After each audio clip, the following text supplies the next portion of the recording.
vous dit de vous exprimer, mais vous avez peur de vous exprimer.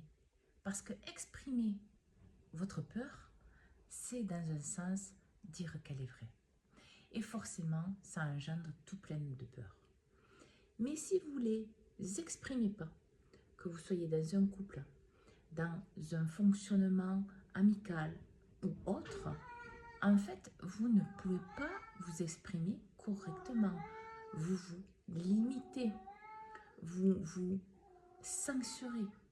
Alors, ça ne veut pas dire que la personne en face va comprendre ce que vous dites, va valider ce que vous dites, va changer son comportement face à vos peurs. Non. Mais ça veut dire que vous allez les exprimer. Et il faut casser le mythe du ah ouais, mais je ne vais pas exprimer ma peur parce que la personne en face, elle peut l'utiliser contre moi. Stop. La personne de vous, elle peut utiliser que ce que vous portez en vous.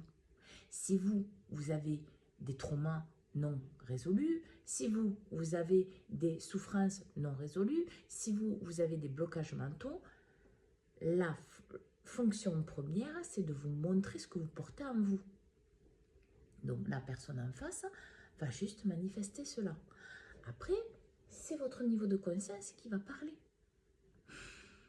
Mais exprimer ce que vous ressentez, la peur, l'angoisse, le doute, c'est vous écouter. Il faut, plus vous allez valider que on va utiliser ce qui sort de votre bouche contre vous, plus vous allez valider les enchaînements, les croyances erronées, les blocages, les limitations familiales et surtout, chut, vous le gardez secret. Parce que quoi qu'il arrive, ce que vous voulez garder secret dans votre vibration, dans votre fonctionnement, c'est présent.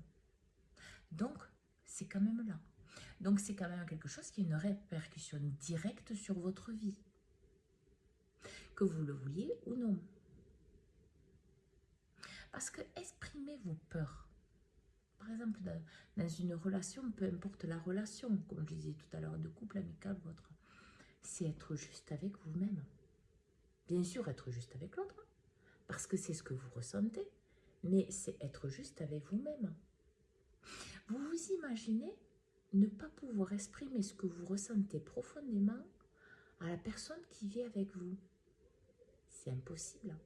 Ça ne peut pas fonctionner sur le long terme. Une amitié, si vous devez contrôler tout ce qui sort de votre bouche, si vous devez faire attention, parce qu'attention, la personne est toxique, la personne est nuisible, ou voilà, dès qu'on n'est plus là, c'est plus la même, vous ne pouvez pas être vous.